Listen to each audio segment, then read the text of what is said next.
channels.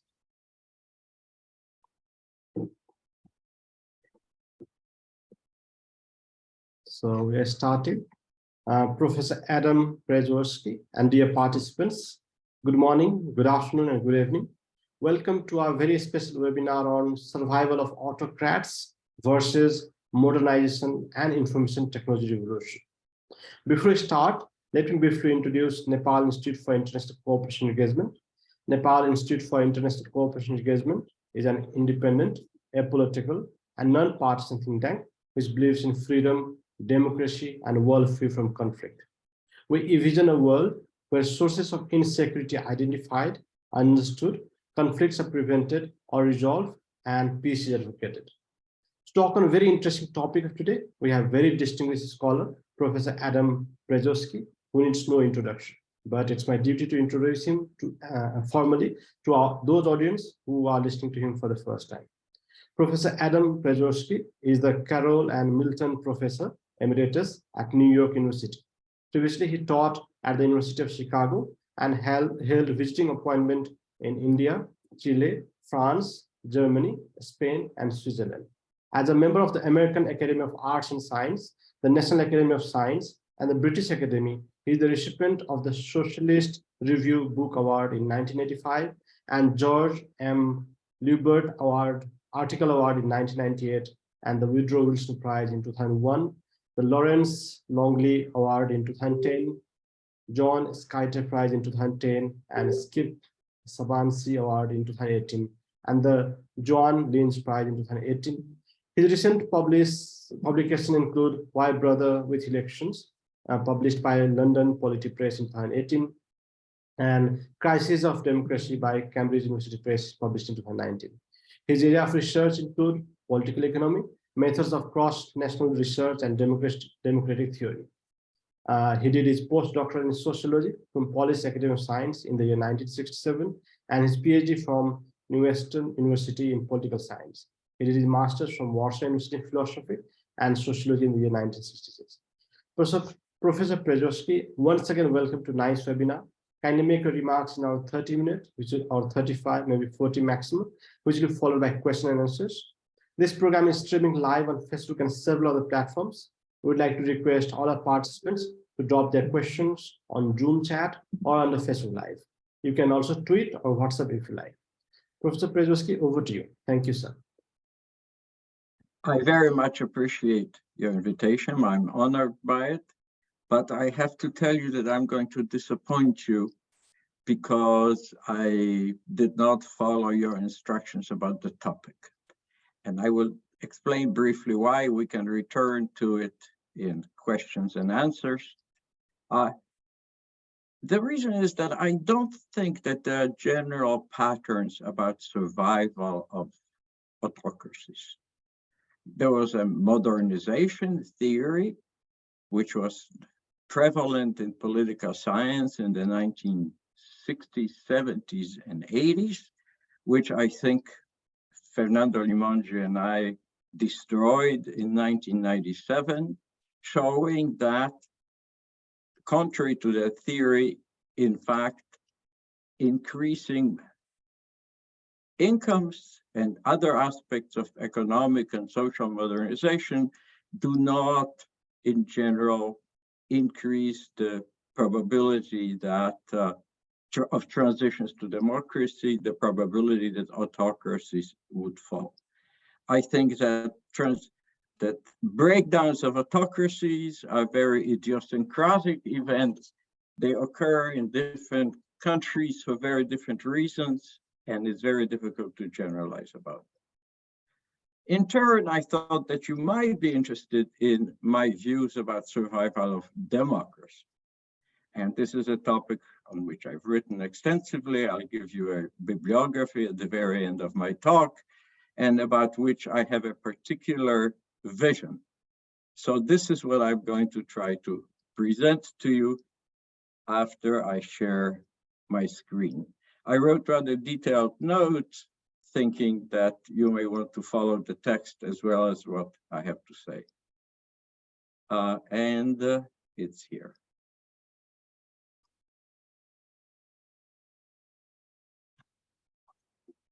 So I'm going to basically talk about survival of democracy and emphasize the role of elections as a mechanism of processing conflicts. For some reason. Okay. So I think that if one speaks about democracy, one has to begin with observing that different people in different societies value democracy for different reasons.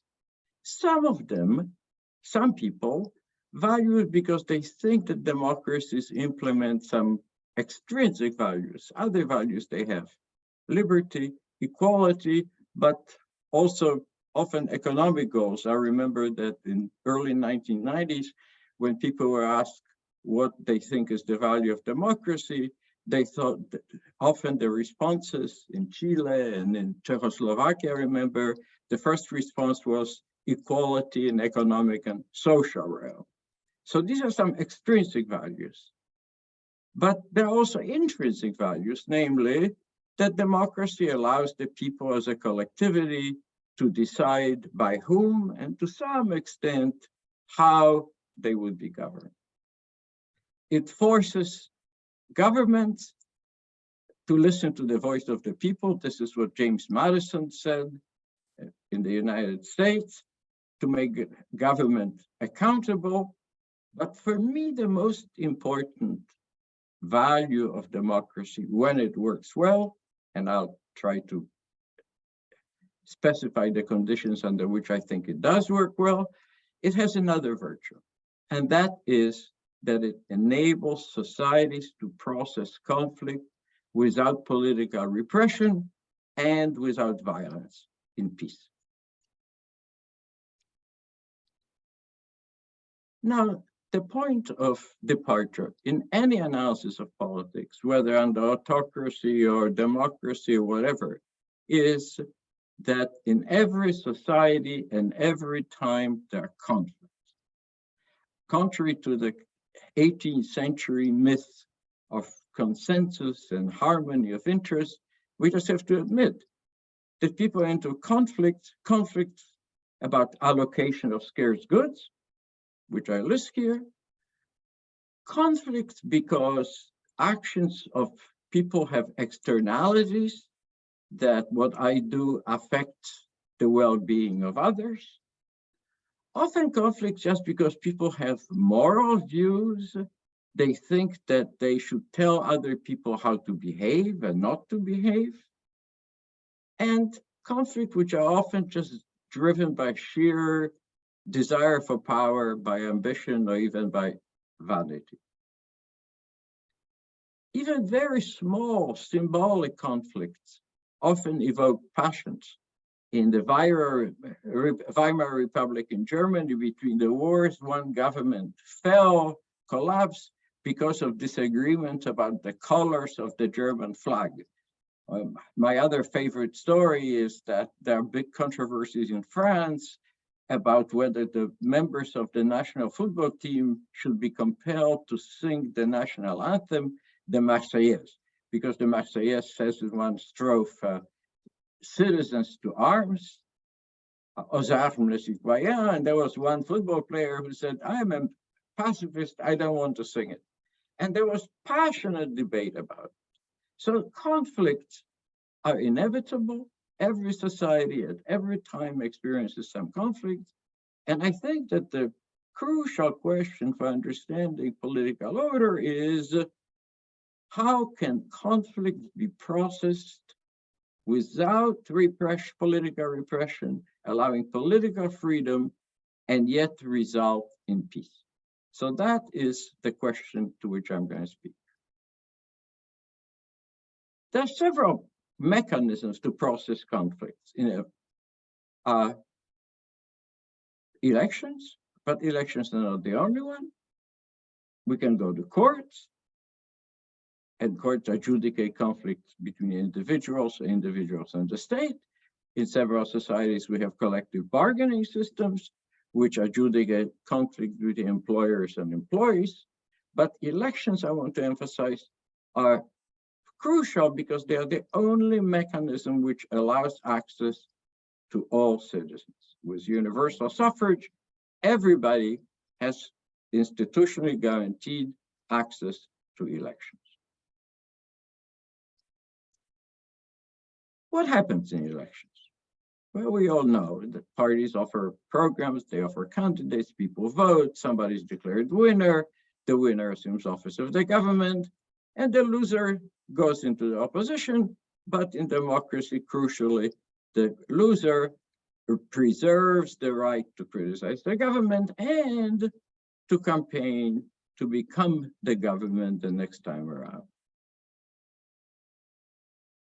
People are often disappointed with elections. They're disappointed because in typical elections, it's almost never that the winner of elections, the party or coalition that wins election, wins more than 50% of the vote, which means that about half of the voters are disappointed with the outcome. And still, even those who voted for the government are often disappointed because governments rarely satisfy all of their hopes, all of their expectations, and all of their promises. So we are disappointed very often about the results of elections. But each time, this is the siren song of elections, the seductive power of elections. Each time we think, well, but next time it's going to be better, we're going to win, and the government is not going to disappoint us. It's sort of like football. I'm a fanatic of an English club, Arsenal, which hasn't won the championship since 2004. And each year I think, well, next time it's going to win. I think elections have this seductive power. Now, what are the conditions under which elections result in peaceful solutions? It's important to notice that elections generate winners and they generate losers.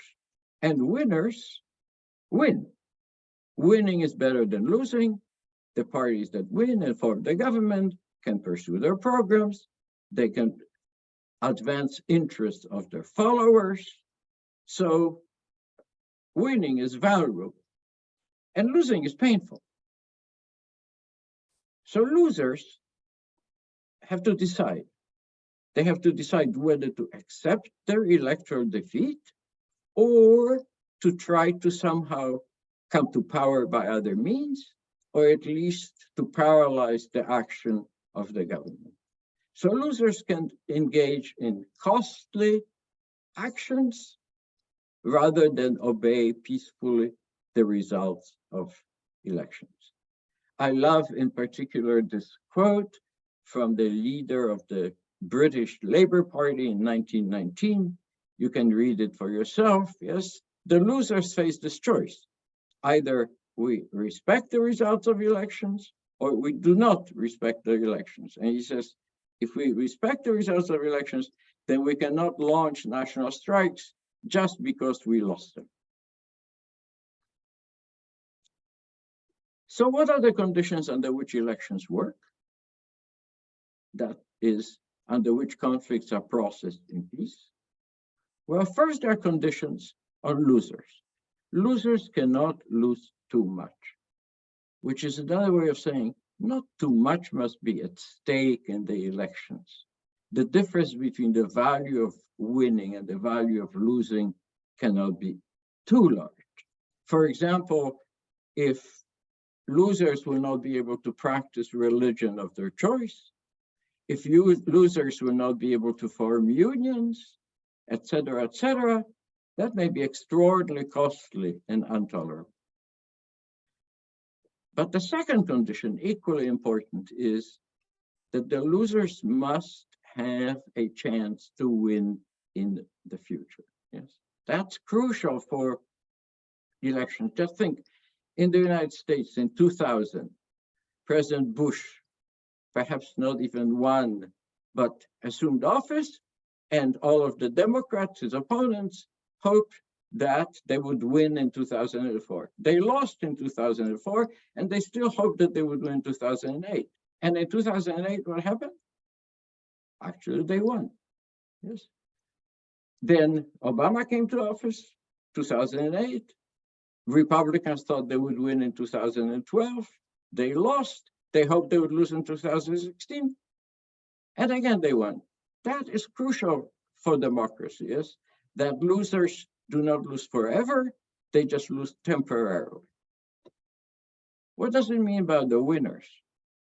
Well, it means that things work if winners do not take actions that make electoral loss too costly for the losers, and if they do not try to monopolize electoral power, if they do not try to further too much their electoral advantage, so that they do not prevent the opposition from being able to win in some future.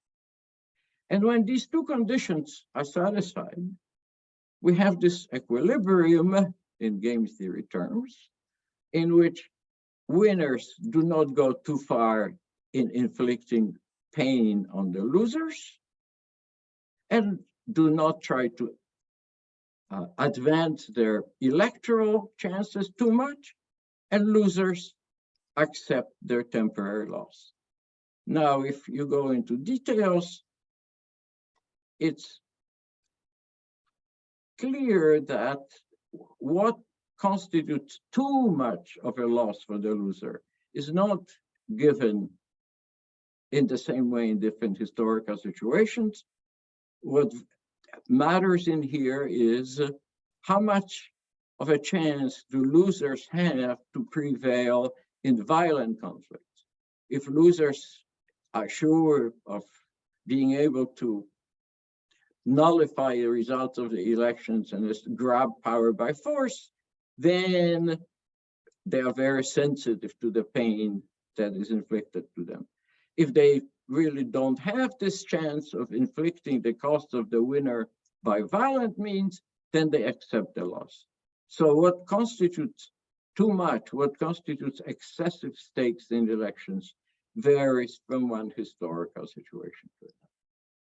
And this is pretty much my summary of my understanding of how democracies work. Is they maintain peace without inflicting on political liberty if the stakes in elections are not too high and if the losers have a chance to win. But I thought I would give you not only a theoretical understanding of at least how I think democracies work, but I also thought that I should remind you of some facts. And they are that democracy is a speck. It's a small point in human history. It's a phenomenon, it's a system which is relatively new and still quite rare. If you look even at the modern era, I calculated between 1788 and 2008, which is where my data ends, power changed hands as a result of 607 coups and 570 elections. So grabbing power by force, even in the modern era, is still more frequent than winning elections. More, there are still 68 countries in the world, including the two elephants, China and Russia, which never experience a moment in which control over government office change as a result of elections. Here what you see is democracies as a proportion of countries that existed in the world at a particular moment, where the shaded area is the number of countries, and the line that you see is the proportion of democracies among all countries. Moreover, democracies, unfortunately, do not last forever once they are in place. Yes, it turns out that sort of the model length of duration of democratic regimes is about 20 years. Some democracies come and then they are overthrown. Chile had a democracy from 1932 to 1973. Then there came a military coup. The military stayed in office for 16 years. And then we have another spell of democracy. So as you see, there are very few democracies in the world which have lasted for more than 50 years, almost none. But here again, you have another indication of democracy becoming more widespread. And what you see here is the upper line is the proportion of elections taken in a particular year which were lost by incumbents. This is that upper line, you see the kind of blue or black one. Yes, and as you see, that increased sharply over time. And the lower line is the proportion of cases in which the opposition won an election and assumed power. Because the difference between the two lines is that there are cases in which the opposition wins, but is unable to take power because the incumbent military mobilizes military force. What do we know about survival of democracies statistically? Well, we know one thing, that it never breaks down in countries with sufficiently high per capita income. Fernando Limonge and I discovered in 1997 that by that time, no democracy fell with an income higher than that of Argentina in 1976. Since then, it fell in Thailand in 2014 with an income slightly higher, but there are about 46 democracies that lived with incomes higher than that of Argentina in 1976 for 2,000 years altogether, and none of them fell. There are all kinds of conflicts, all kinds of crises, but they survived. And the explanation is that basically, if people value the same difference in government policy less when they are wealthier, yes, say that the difference between one party winning and another for your income is $1,000. If your income is $1,000, that's enormous. If your income is $50,000, that makes a very small difference. So that's the general explanation of why it is that democracies survive in wealthier countries. And another pattern is that they never break down if a country has an experience of having had peaceful alternations in office resulting from elections. When that happens for a few times, what happens is that people just learn that they lost now, they can win in the future, it doesn't make that much difference, and therefore they accept results of elections. So these are the two robust patterns. There are many others. There are studies of inequality, of ethnic fractionalization, of religious fractionalization, of more detailed studies of class structure. But the two patterns that are robust, that survive statistical analysis, whatever else you do, are income and past experience with alternations in office. Now, everything I've shown to you so far concerns cases in which it's very clear that democracy broke down or didn't survive. Yes, because in the past, almost all breakdowns of democracy resulted from military interventions, from the naked use of force. But now we're all facing a new phenomenon, which has an extensive literature, to which I am going to refer as backsliding, democratic backsliding. People talk about the retrogression. There are many other synonyms. What we observe around the world is that there are quite a few cases in which the formal institutions of democracy are preserved, but one, the government increases its discretion in policymaking, it does whatever it wants, and two, it makes it almost impossible for the opposition to win. Yes, Venezuela, Bolivia, Turkey, India, Poland, my native country, Hungary are prominent examples of backsliding.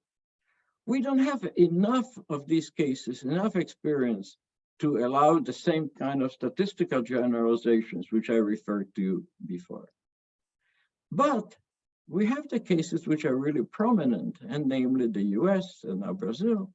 Yes, the US is really what happened in the US in 2016. It was a real surprise. Yes, here you have a country with one of the highest per capita incomes in the world, a country which experienced 22 past peaceful alternations in the office of president resulting from elections, and yet the president refused to accept electoral defeat.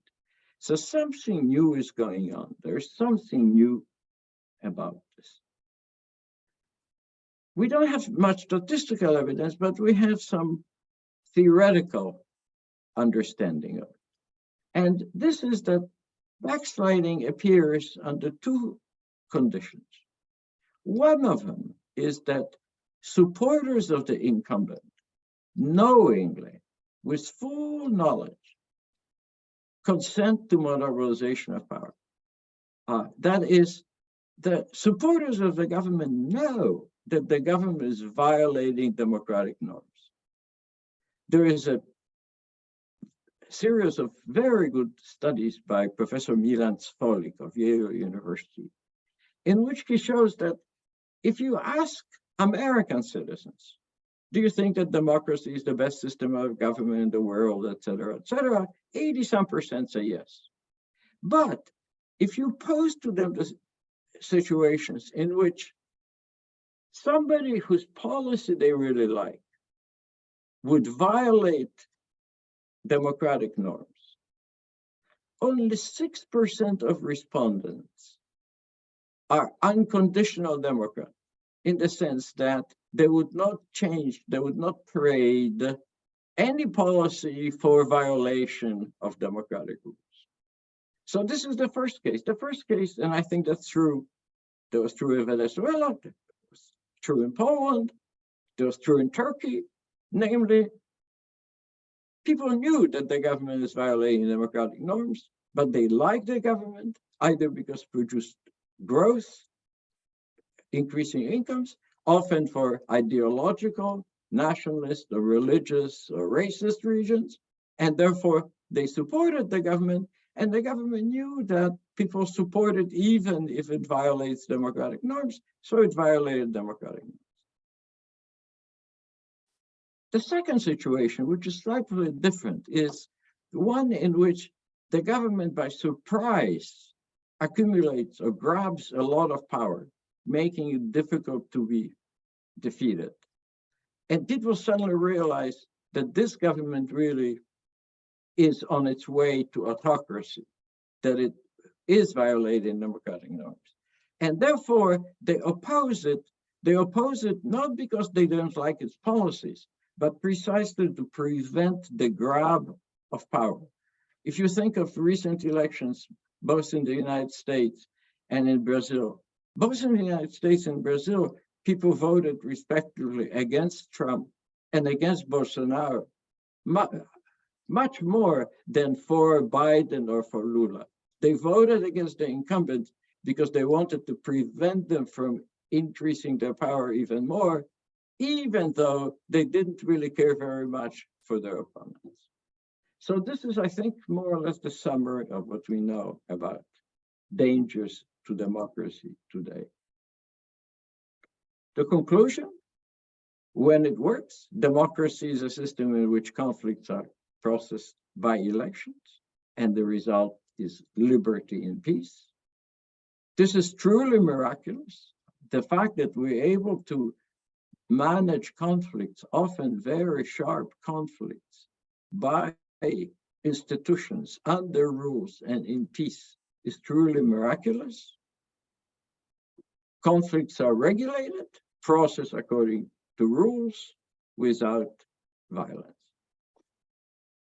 And I'll show you, if you want to, those of you who read this kind of literature, this is basically a bibliography on the basis of which I have constructed my talk. Thank you.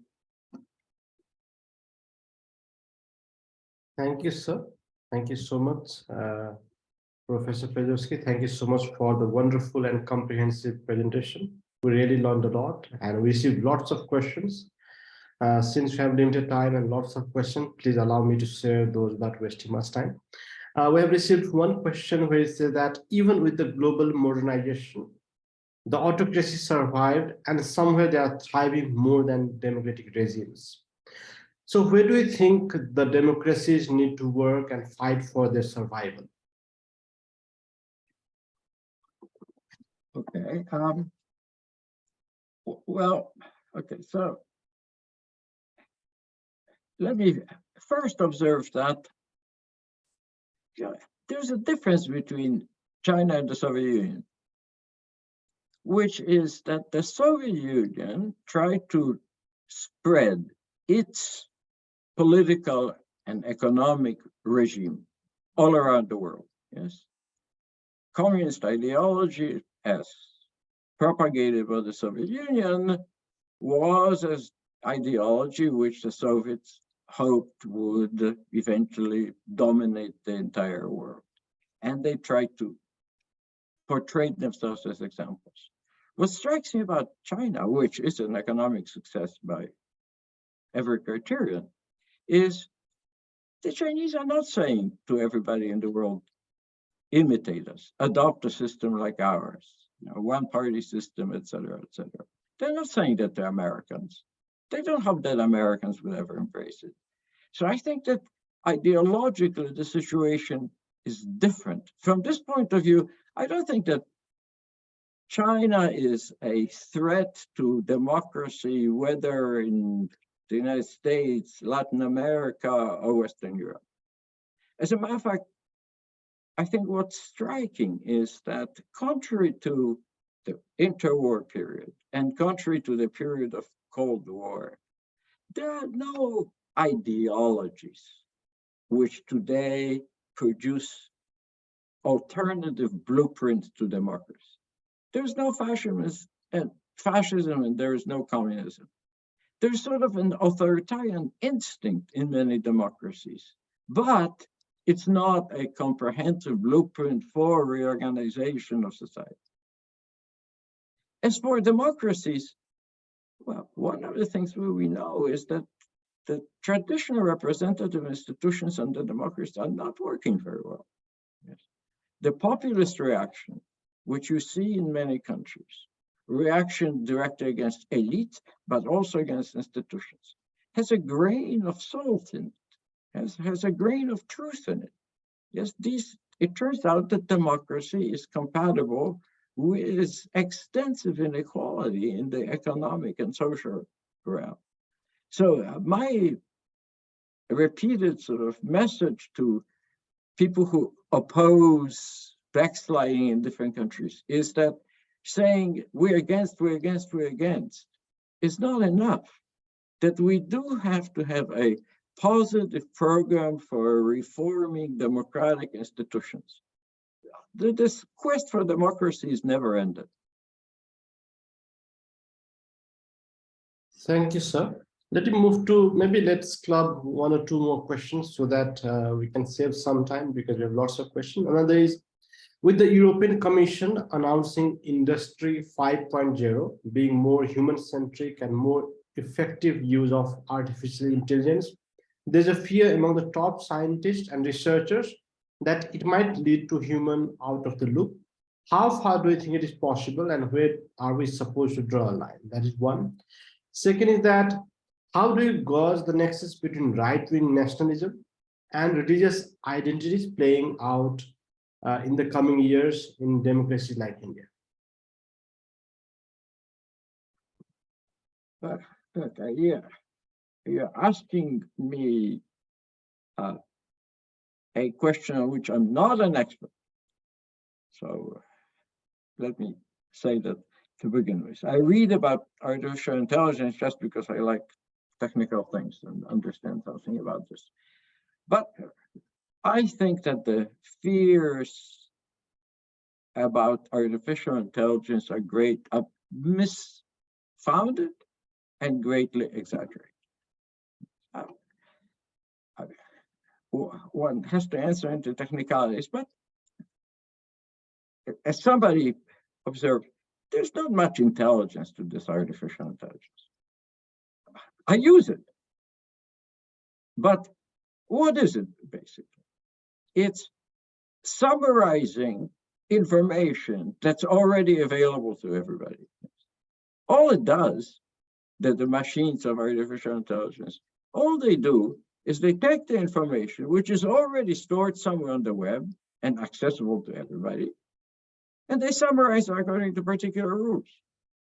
That is not the kind of intelligence that we have feared since, I think, 18th century. There was a Czech story about a golem, which was a monster created by humans, which became independent and turned against humanity. I don't think that within the current technology of artificial intelligence, nothing like this is possible. These programs follow instructions. They are told what material to use, what rules to use, and they produce results. The results are often still not very good. I think they're going to be better. Now, it turns out from preliminary studies of the topic that access to artificial intelligence increases productivity. There are some firms that have conducted research on this topic, and they found that it increased productivity by 14%, and particularly productivity of people with lower education. The big fear, obviously, is that artificial intelligence is going to produce unemployment, that it's going to replace humans. Now, the data on this topic, the historical experience on this topic, there's a McKinsey report on automation, which I strongly recommend.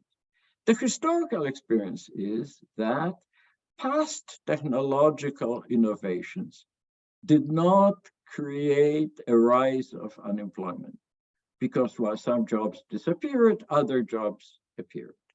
But this one may be different, yes? Past technological innovations replaced our muscles. This one is supposed to replace our brains, and brains even of highly educated people, so like doctors diagnosing diseases. There are divergent views on this topic, and I really don't know. There are people at MIT who think that it's going to produce unemployment. There are people at McKinsey who think that it will not produce unemployment.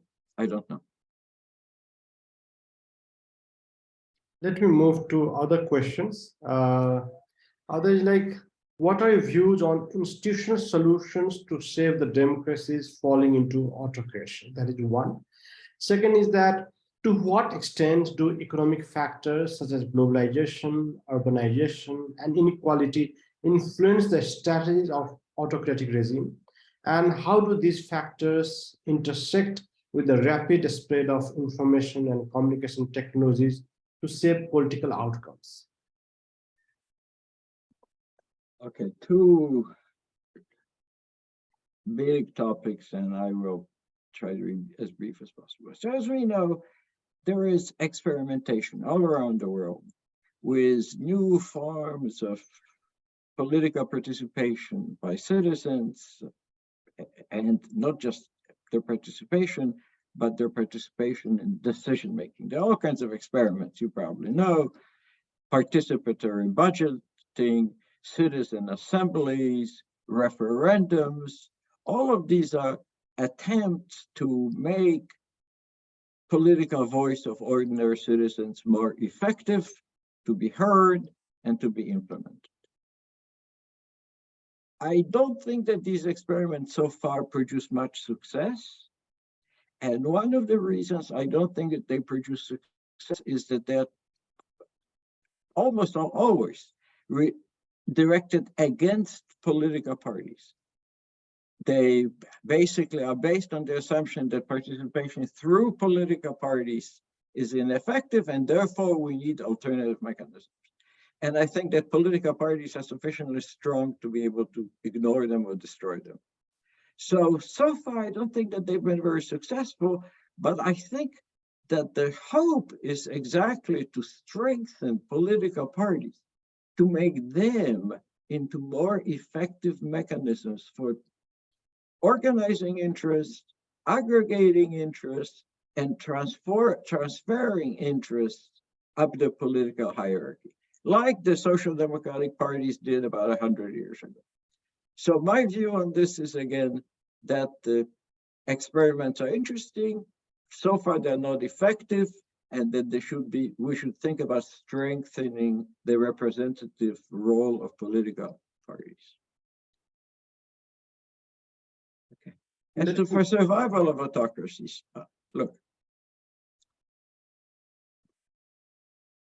there are reasons to think that democracies survive better, or are more likely to survive when they produce economic development, when they produce growth, and when they produce inequality. The problem about inequality, if you are a serious scholar, is that the data on inequality don't compare very well across countries. So the results tend not to be robust. From one study to another, one can get very different answers. But it's clear that these, for example, successful cases of backsliding, their success is to a large extent driven by the fact that they produced development, that they've produced income growth. But ideological factors now also play a role.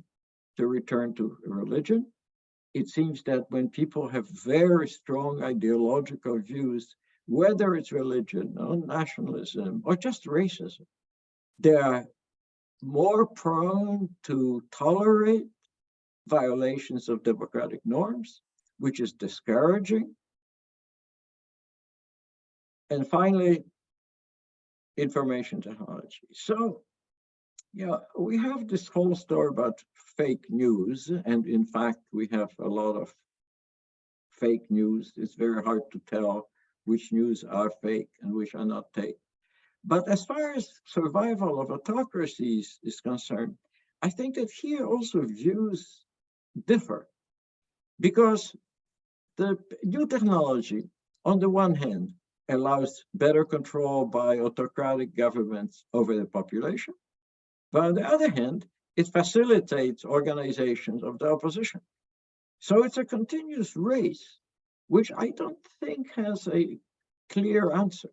Maybe it very much depends how good or bad are the autocrats in controlling the media, controlling the flow of information, at which, for example, the Chinese seem to be quite adept, and the Russians are not.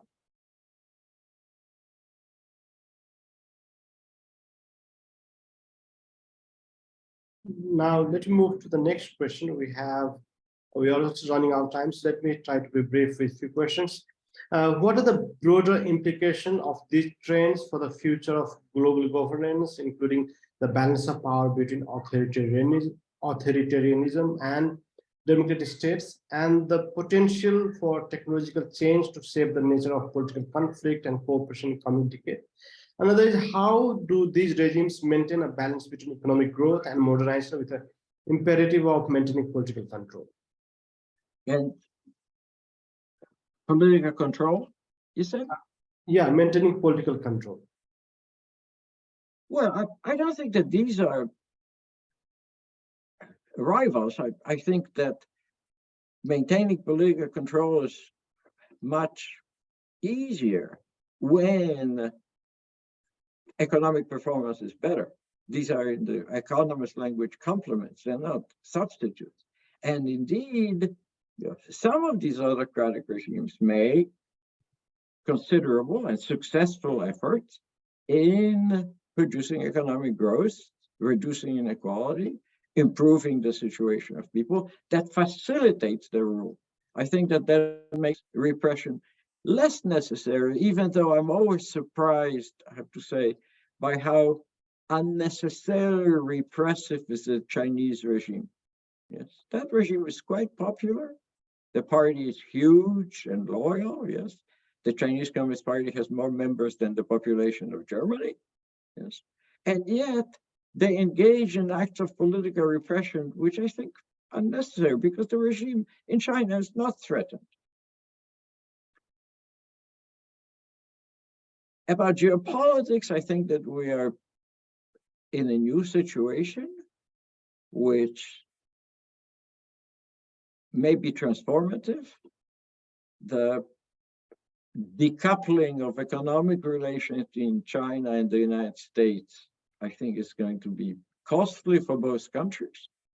I think the Americans see China as a danger, and as a danger just because China is growing faster in the US, and maybe one day its income is going to catch up with the US. I don't see why that in itself should be a danger. But this is a new relation. And then the rise of political independence of the Middle Eastern countries, particularly Saudi Arabia.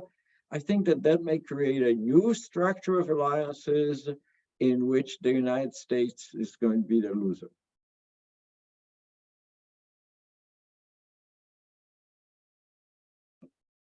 Thank you. Thank you, sir. Now we are running out of time. Let me put the last set of questions. To what extent has modernization succeeded in suppressing autocratic regime? That is one. And second is a very interesting question, which has come from one of our students. Said that in this fast-paced, highly independent, modernized world, do you think autocracy should prevail? Will it not block the growth prospect of the nation? That is a very unique question which I have received.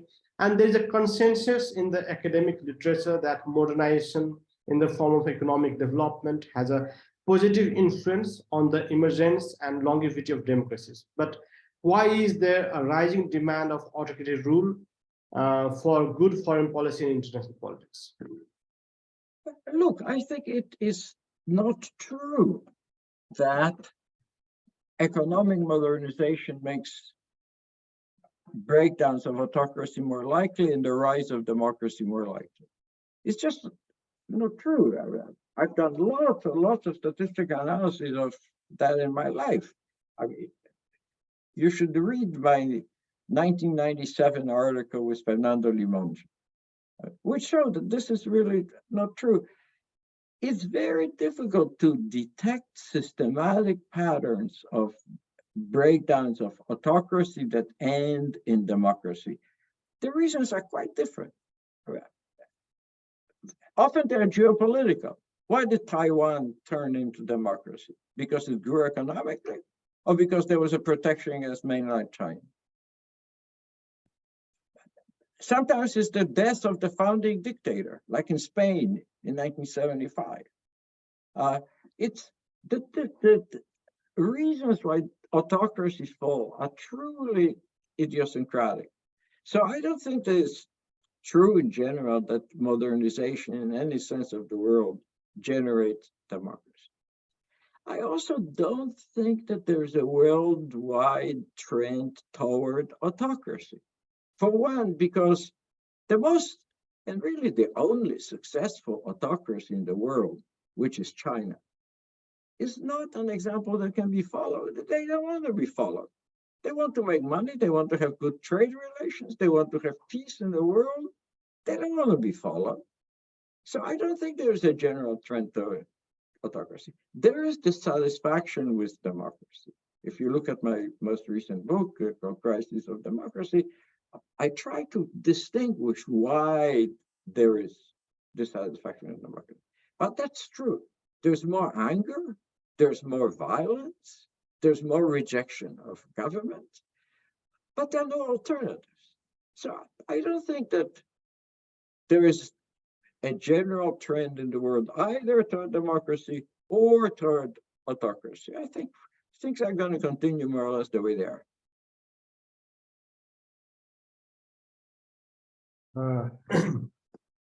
Thank you, Professor Adam Prezwosrki. Thank you so much for your time. It was a really great learning experience. We learned a lot, and I'm sure our audience immensely benefited from it. We hope to have you again, maybe in real in Kathmandu or somewhere in other parts of the world.